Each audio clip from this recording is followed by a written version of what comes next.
How young is too young for a cell phone? It's a topic parents these days will face sooner or later. And as Amy Anderson found out, the answer may not be as easy as you think.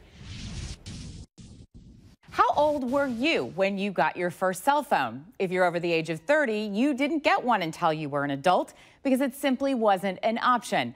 But that's not the case anymore. My fifth grader is one of the remaining children in her class who don't have one. At 10 years old? Yes. The times, they are a-changing. Cell phones are no longer just for teens. There has been a trend over the last several years that kids are getting phones at a younger age. And right now, the average age for a child's first phone is somewhere between 10 and 11 years. Dr. Ram Chettiar is with Children's Mercy. He says the struggle for parents trying to make the decision on when to buy their child a phone is a stressful one because there are so many negatives. There are safety issues. Little ones simply don't know enough about protecting private information about things like where they live. If they're online, they could easily stumble onto something that's not meant for young eyes. And they're also at risk of cyberbullying. That risk starts earlier the younger a child is when they get online. But doctors say the biggest issue by far is that it affects sleep. This might be because children are in their bed, they're either chatting with friends by text message, browsing social media, maybe watching videos, gaming.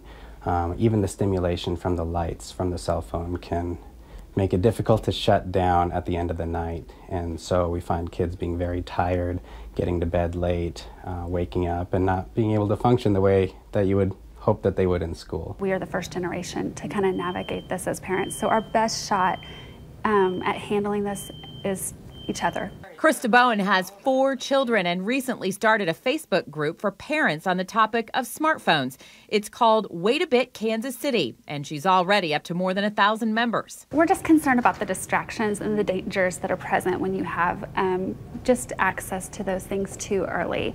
Are they ready, to be able to navigate that world? And this group of parents feels like they aren't quite yet until later. Bowen is one of thousands of parents who's also joined the national Wait Until 8th movement. It's a pledge parents take they won't get their kids a smartphone until they're in 8th grade.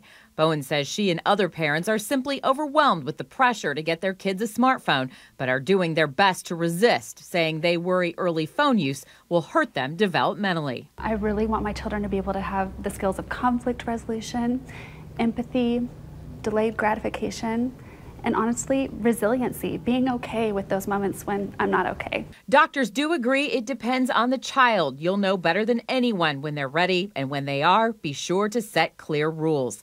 Spot check your child's phone and their activity in a way that shows you care, not in a way that shows you're distrustful of them. Model the kind of behavior you expect. Don't drive while looking at your phone. Put it away at dinner time, and stop and listen to your child when they talk to you while you're using your phone. And that's not all. I always recommend to parents that if they do give their child a cell phone, that child should answer your phone call right away.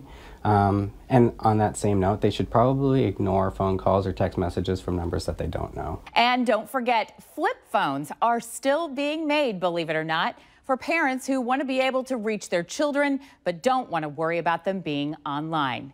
Amy Anderson, KCTV5 News. Well, if you would like more information on the Wait Until 8th movement, we put the links on our website at kctv5.com. Just click Found It on